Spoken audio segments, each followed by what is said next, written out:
Salut à tous, nouvelle vidéo. Aujourd'hui on va parler d'un nouveau sac à dos. Vidéo en deux parties. La première partie ça sera déballage. On parlera aussi rapidement du site sur lequel je l'ai trouvé. Et après la deuxième partie, ça sera la partie un peu complet après utilisation de ce sac. Je vais pas le retourner. Je vais montrer vite fait donc les petits...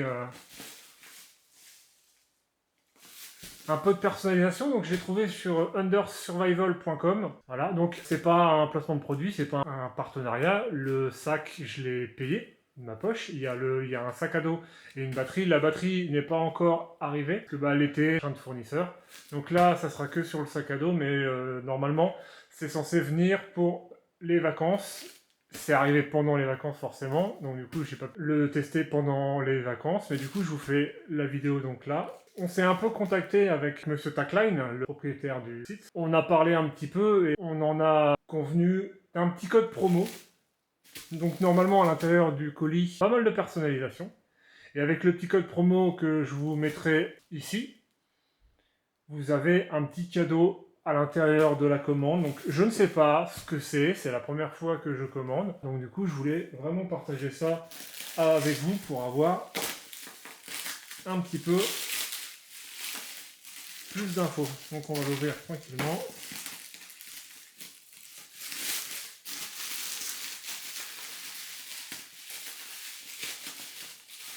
Pour que tout le monde puisse avoir quelques informations un peu plus complètes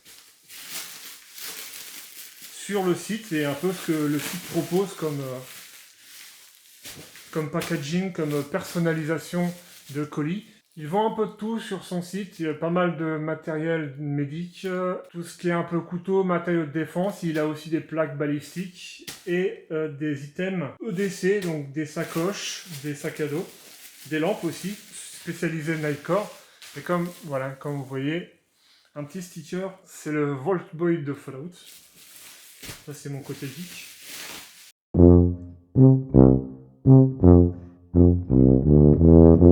C'est un sac un peu plus petit que le Maxpédition que j'avais.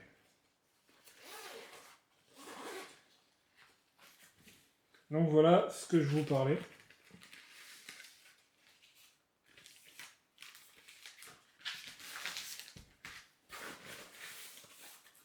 Donc là, il y a rien.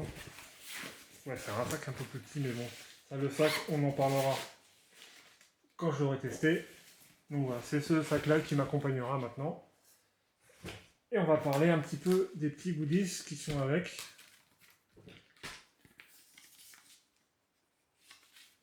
Des petits fascicules. Ça va. Tout ça, on va faire à la fin. Donc, voilà, c'est ce que je disais. Des petits trucs un peu personnalisés. Donc, à l'effigie des gens qui commandent. Allez, on va commencer par ça. Pochette. Qu'est-ce qu'il y a dedans?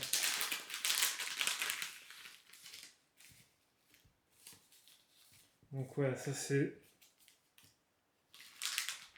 un peu bobo avec une fiche trauma complète. Crayon. Ça c'est un petit bracelet brise-vitre. Une petite paire de gants. Et des petits pansements. Donc la deuxième pochette. Avec à l'intérieur un petit couteau. Donc ça c'est les couteaux du Portugal, ceux-là. Donc voilà, c'est toujours sympa un peu comme intention. Ces petits sifflets de secours avec sûrement des petits autocollants à l'intérieur.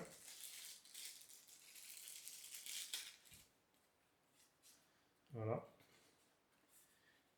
Les petites cartes personnalisées. Et c'est tout. Et dans la poche.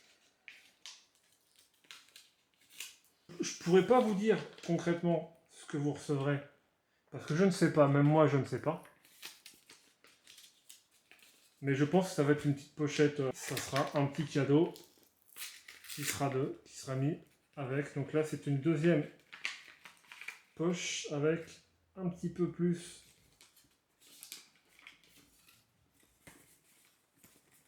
de goodies à l'intérieur. Donc toujours les petits autocollants.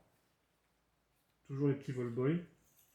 Ça, c'est un marque-page qui a l'air d'être en bois. Donc voilà, toujours un peu personnalisé à droite à gauche. Je trouve ça sympa. Donc du coup, je voulais un peu vous en faire profiter. Et si jamais ça vous intéresse, je mettrai le lien dans la description avec le code. Je mettrai surtout principalement le sac parce que c'est lui que je vais utiliser. Donc voilà. Du coup, nous voilà arrivés pour le retour d'utilisation. Ça fait environ un peu plus de 2 mois que je l'utilise. Donc avec 2 semaines de vacances, dont une assez longue.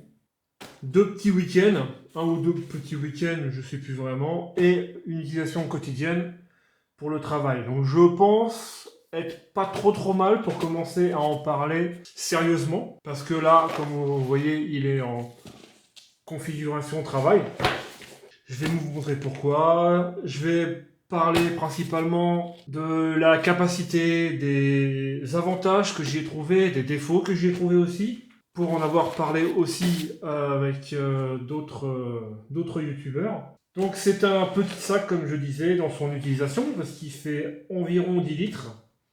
Je vais faire rapidement les dimensions. Il fait une longueur de 46 cm, une largeur de 23 cm et une épaisseur de 9. Donc là, ils mettent bien l'épaisseur à peu près là. Toutes les fermetures, c'est du YKK. Un système Mall Light sur le côté avec des sangles de 1,5 cm. Il y en a une de ce côté-là et une de l'autre côté. 2 sangles, une ventrale ici et une au niveau des pectoraux qui est ici. On est sur le dos légèrement ventilé avec tous les systèmes, rembourré avec une petite coque à l'intérieur pour la rigidité. Les bretelles fines montées sur sangle, maille 3D et légèrement rembourrée. On en parlera aussi après. 2 poches filées, une de ce côté-là,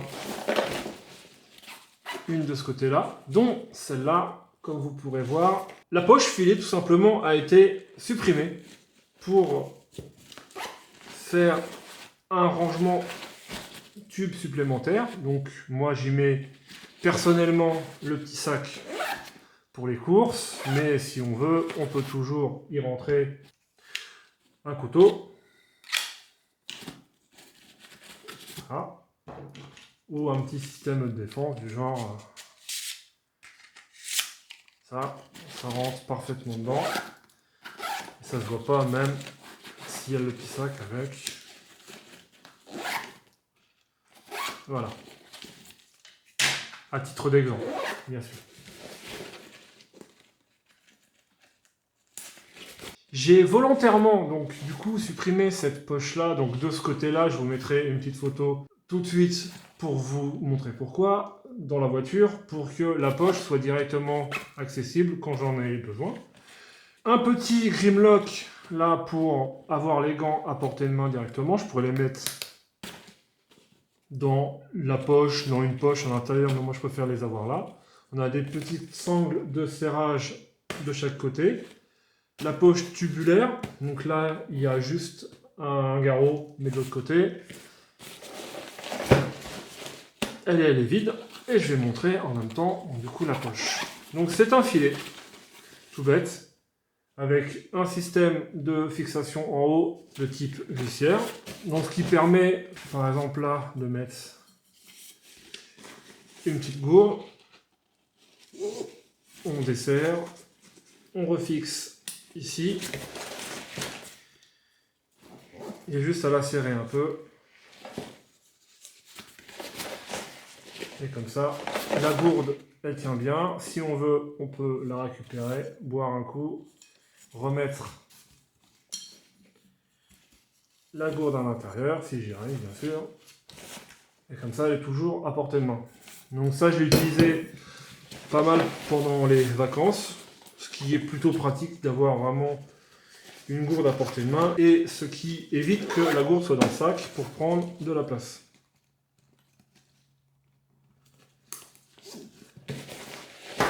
En bas du sac, on a une autre poche aussi qui comporte ce qu'on appelle une poche en queue de castor. Donc c'est une poche élastique qui vient se fixer ici. On a juste à passer là. Le faire bien quand même. Sur le petit passant en haut.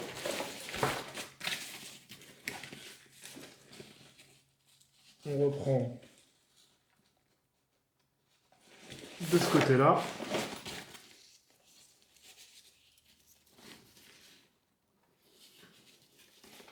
Pareil pour le haut. Ce qui permet d'avoir une poche d'appoint sur l'avant. Et par exemple, on peut y mettre genre la Pilgrim ou n'importe quoi de volumineux, que ce soit un collier un peu comme ça, qui permet d'avoir le blouson si on a besoin de le retirer parce qu'on est parti avec et qui nous prend de la place. Et on peut toujours aussi avoir accès du coup à la grande poche, pas à la petite poche devant, mais la grande poche. Il y a juste à la renrouler. On tasse un peu. On remet les sangles à l'intérieur. On referme. Et voilà, la poche est refermée. Et l'avant du sac est accessible. L'avant du sac, du coup, on a un petit écusson là. Le tissu, c'est du nylon ripstop, donc c'est relativement solide. Je l'ai fait tomber justement pendant les vacances, il est tombé quelques fois. Il est tombé dans les cailloux. Ça se voit pas du tout, ça se déchire pas. Je suis passé dans des endroits plutôt serrés, ça a frotté partout. Et du coup, il n'y a pas d'accro dessus. Niveau étanchéité du tissu, je pourrais pas dire grand chose. J'ai dû prendre une ou deux averses rapides, mais je suis pas fou, je vais pas rester dehors sous la flotte. Donc du coup, c'est relativement étanche. Faut pas non plus que ça soit des grosses averses parce que, comme vous voyez, c'est un tissu qui est un peu plastifié à l'intérieur. Mais vu que les coutures ne sont pas retournées mais pas étanches, on va dire, je pense pas que le matos à l'intérieur reste sec trop longtemps s'il se met à pleuvoir à grosses gouttes. On va parler du coup des poches et on va commencer à parler des premiers défauts de ce sac que je trouve. Donc on a la première poche qui, comme on peut voir, se détend vraiment pas mal. On peut la blinder à mort et ça se refermera toujours. Donc c'est pas mal ce petit système tuffé qui est ici.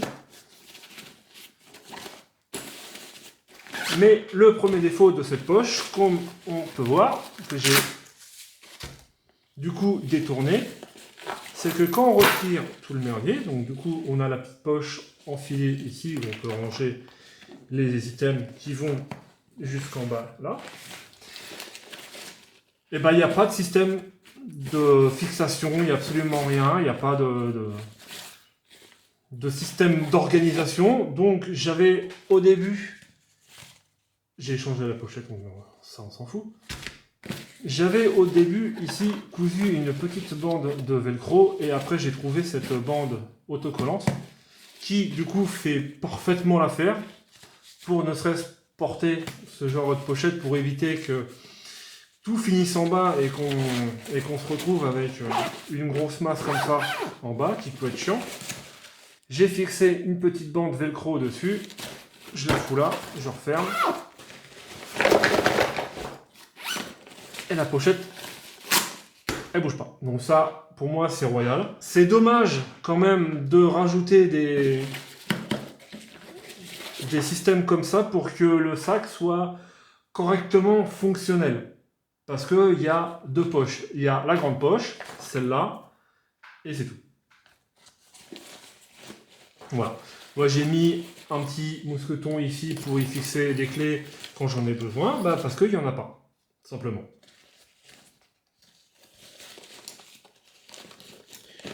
Donc si on veut ranger, comme là, là il y a une batterie, il y a toujours la Game & Watch et tout. Mais du coup, tout bouge un peu à l'intérieur parce que la bande élastique est un petit peu souple. Donc du coup, quand il est chargé comme là,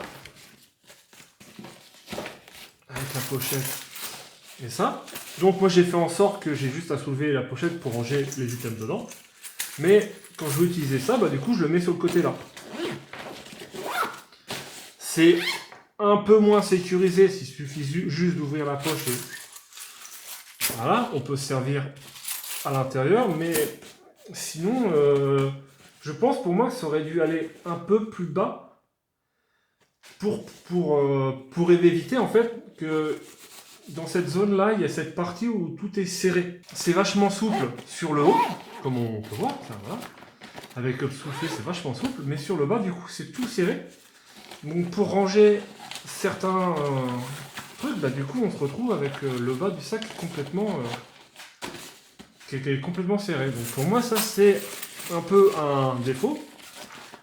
Mais vu que j'avais choisi ce sac pour emmener moins de matos en même temps, normalement, c'est censé être mieux. La poche, du coup, principale. Donc ça, configuration boulot. Ici, on a un petit passant pour mettre une poche à eau, avec la sortie qui est ici. Et c'est tout. Voilà, il y a une poche.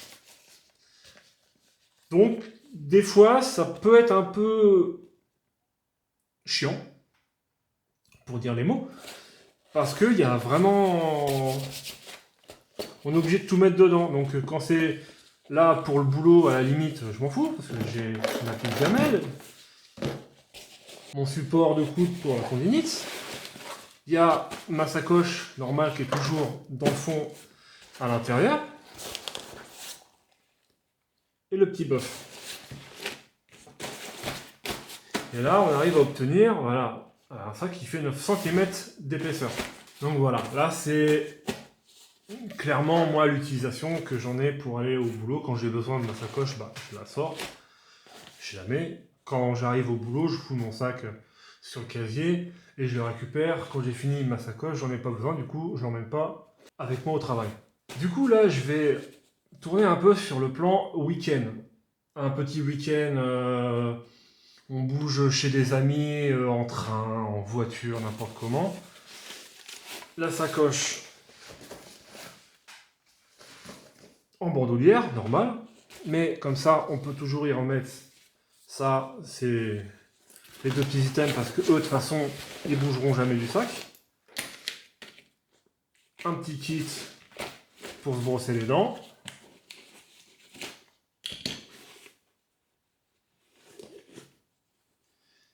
T-shirt, caleçon, chaussettes. Rempli avec la petite sangle.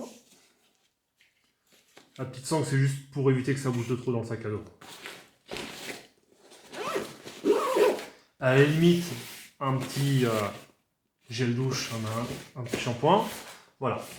Ça, c'est l'utilisation que j'y mettrai principalement pour une sortie de 2-3 jours. On a juste besoin de ça. Voilà, ça, là-dessus, ça fait très bien le taf. Il n'y a pas de problème. Moi, l'utilisation que je lui ai donnée pendant les vacances, c'est pour tout ce qui est sortie et accessoirement photo et vidéo. Les poches tubulaires qui sont là sont de taille parfaite pour y ranger un trépied. Là, le trépied, il tient parfaitement à l'intérieur. J'en ai besoin. Je le tire. Je le remets. La petite pochette plastique est juste là pour faire glisser un peu plus à l'intérieur, parce que vu que c'est de la gomme, ça accroche normalement, du coup c'est chiant. J'ai mis cette petite poche en plastique. Et après, j'ai juste à mettre le sac de l'appareil photo.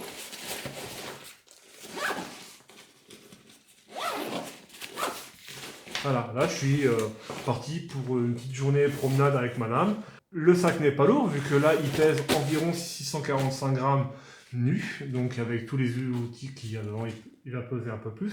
Je ne l'ai jamais pesé, mais voilà. C'est vraiment les utilisations que je pourrais lui donner. Il y a aussi là des petits passants sur les bretelles si on veut fixer tout et n'importe quoi. Si on veut y mettre par exemple une petite lampe. Si on veut éclairer devant soi, hop, voilà. On peut la mettre comme ça marche aussi très bien. Après, pour venir un peu au point négatif,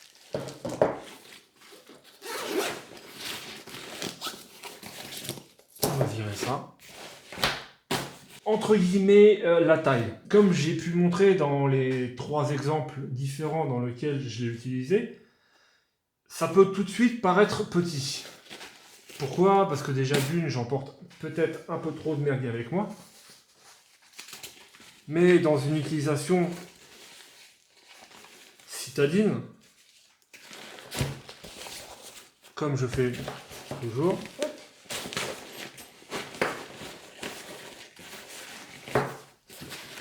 là, là,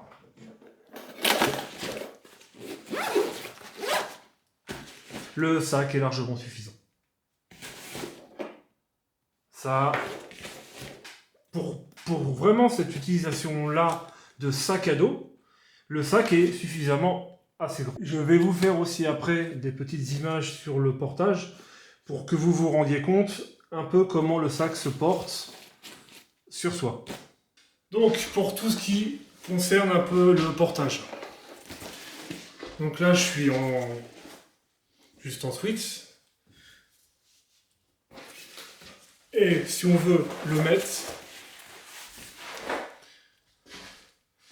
et je trouve que niveau ballottement, donc là je l'ai vraiment réglé pour moi,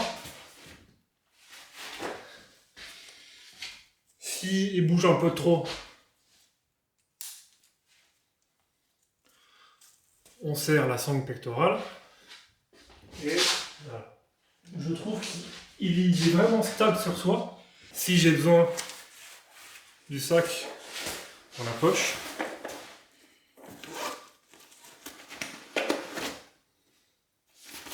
voilà, donc ça là-dessus,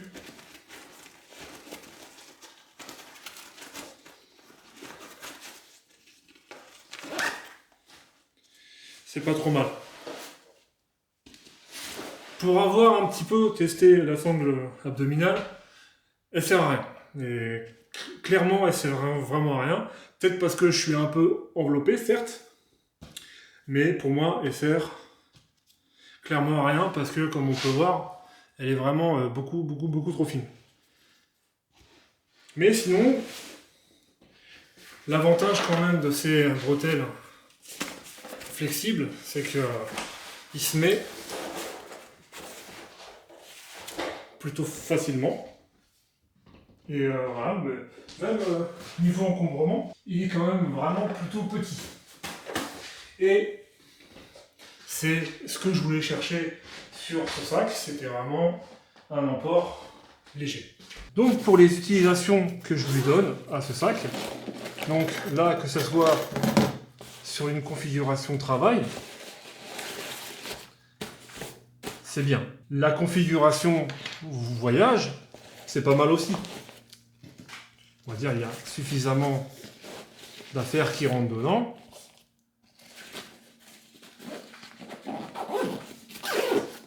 Ah, ça, là-dessus, il n'y a pas de problème. J'ai juste un petit... quelque chose qui me dérange un peu. C'est que quand je suis dans une utilisation de vacances, comme j'ai eu en vacances, je voyage en Belgique avec madame, et en Belgique, ils fabriquent du chocolat et de la bière. Le chocolat, on va dire c'est ça, c'est une tablette. Faut imager. Ça rentre parfaitement. Il n'y a pas de problème, je vais pouvoir manger du chocolat. Mais entre le chocolat et la bière, je préfère la bière. Donc, on va mettre la bière dans le sac à dos. Le chocolat, on le balance, on le fout dans le sac de madame. Mais bah, la bière, je la mets où maintenant? Parce que là, je peux plus refermer le sac. Et on arrive un petit peu à ce problème. Ce petit inconvénient, c'est que certes, le sac est petit, mais donc le sac est petit. Là, sur un setup vacances, je n'ai que mon appareil photo à l'intérieur. Parce que, concrètement, à part me balader, faire des photos, c'est tout ce qu'on va faire. Donc, si on veut ramener des petits souvenirs, ben, on peut pas. On peut, mais on peut pas les mettre dans le sac. Donc, c'est un peu le point qui me dérange dessus. C'est qu'une fois qu'il y a des choses dedans, ma sacoche, là, si je veux, je peux la mettre. Normalement, je la mets en bas, mais là, si je veux la mettre en haut, je peux. Le sac se ferme. Il fait pas trop gonfler, parce que ce qui gonfle en priorité, ça va être la poche avant. Et en fait, ouais, bon, il manque un truc dessus. Je sais pas. Dans la finalité, ben, c'est con à dire, mais le sac, je trouve très bien. Il a des défauts, comme je dis, le fait qu'il n'y ait pas de système d'organisation à l'intérieur. J'en ai parlé beaucoup avec Boris de Citis Protocol. Je mettrai d'ailleurs son lien vers la vidéo dans le petit i ici. Parce qu'on a parlé de ce sac. J'ai vu ce sac-là apparaître dans une de ses vidéos. Je lui ai envoyé un message, on a discuté un peu. En fait, dans la finalité, je me suis retrouvé à peu près d'accord avec lui sur la plupart des choses. Quand j'ai reçu le sac, la première chose que j'ai pensé, c'est virer ça. Bon bah ça, j'ai vu que lui, il l'avait fait aussi. Le fait de rajouter des pochettes. Moi, par exemple, je suis parti sur le velcro. Parce que le velcro, j'avais cette pochette-là, c'est une Grande Quest. Voilà, j'ai rajouté ça parce que je voulais que la sacoche à l'intérieur reste à sa place. Surtout reste à sa place. J'avais pas envie qu'elle se balade partout. Il y a déjà assez de trucs comme ça qui se baladent partout. Mais le sac dans la globalité est bien, mais il manque un petit peu de recherche. Pour moi, un sac comme ça, par exemple, le dos aurait dû être entièrement velcro. Si on veut, par exemple, on aurait pu, par exemple, y fixer cette pochette-là, comme ça. À la limite, il y a même assez de place pour mettre une deuxième à côté. Moi, j'avais mis un bout de velcro là pour tester, voir si la solidité du velcro était là. Mais un demi-panneau velcro ici, on fixe ça là, basta. Parce qu'ils mettent l'attache pour le système d'hydratation. Effectivement, on peut y fixer la sacoche par l'anneau. Voilà, la sacoche est là, mais moi ça je le mets où maintenant? Parce que là, clairement, le sac il va être chargé. Et une fois que le sac est trop chargé, ben, on peut plus le fermer. Donc, ça a été un peu des choix. Il a fallu faire des choix. Moi j'ai pris le choix justement de la bidouille. On teste. J'avais cousu là, du coup ça me plaisait oui et non. J'avais même fait un petit anneau ici avec un petit mousqueton pris dans la fermeture à éclair. C'était bien au début, puis après ça m'a saoulé. De la finalité de cette petite bande velcro qui est là, je vais juste venir. Je pose la sacoche, je referme et la sacoche elle bouge pas. Ça c'est vraiment pas mal. Sur les côtés, les poches tubulaires sont bien. Ça là-dessus. Voilà, comme j'avais dit. Un petit garrot, comme ça j'en ai toujours un avec moi. le petit Grimlock. Comme ça, je peux même y fixer un sac, une connerie, un sac. Moi, là, on est en hiver. Du coup, je vais y mettre les gants. Comme ça, les gants, je les ai tout de suite. Voilà. Pareil. Pourquoi avoir mis 2 poches à gourde? Une poche suffisait largement. Là, on peut en mettre comme ça. On peut mettre ce qu'on veut dans ce côté-là. C'est pas très profond, certes. Mais on peut mettre ce qu'on veut. Si on veut mettre un objet de défense, on peut mettre un objet de défense. Mais pourquoi ne pas laisser le choix à l'utilisateur? Quitte à la limite à mettre une poche filet fixée sur un zip. Comme ça, je me sers, je l'ai. Je veux pas m'en servir parce que la poche me sert à rien. Je dézippe. Et le problème est vite réglé. Pareil pour le filet Cut Castor. Bon, je ne l'ai jamais utilisé. J'en ai jamais eu besoin. Si vraiment il fait trop chaud, par exemple que j'avais dit avec la veste, parce que la veste elle est pas grosse, mais elle est quand même plutôt lourde. C'est dommage d'encombrer le sac. Si je peux la porter autour du bras, je vais la porter autour du bras. Là, le déploiement, il prend un certain temps. Si quelqu'un passe derrière, peut toujours tirer un grand coup et se barrer avec ce qu'il y a derrière. Que ce soit une veste, que ce soit un colis, n'importe quoi. C'est plutôt facile. Donc dans la finalité, le sac est bon. C'est très bon, mais il manque des petits ajustements. Il mériterait une V2, je pense, pour moi. Avec des petits ajouts supplémentaires, comme j'ai dit, velcro dans la poche là, et velcro tout à l'intérieur. Ou peut-être juste demi-velcro de chaque côté, et comme ça, c'est parfait. Mais là, oui, c'est vrai que ce sac-là manque un petit peu de fonctionnalité, et dans l'esprit, est vraiment pas mal. Je vous remercie d'avoir regardé la vidéo. N'hésitez pas à mettre votre avis en commentaire, avec un petit pouce en haut, un petit pouce en bas. Si le sac vous intéresse, bien sûr, je mettrai toutes les infos dans la description. Vous pouvez me rejoindre sur ma page Instagram, vous abonner à la chaîne bien évidemment, et on se retrouve bientôt pour une nouvelle vidéo. Salut!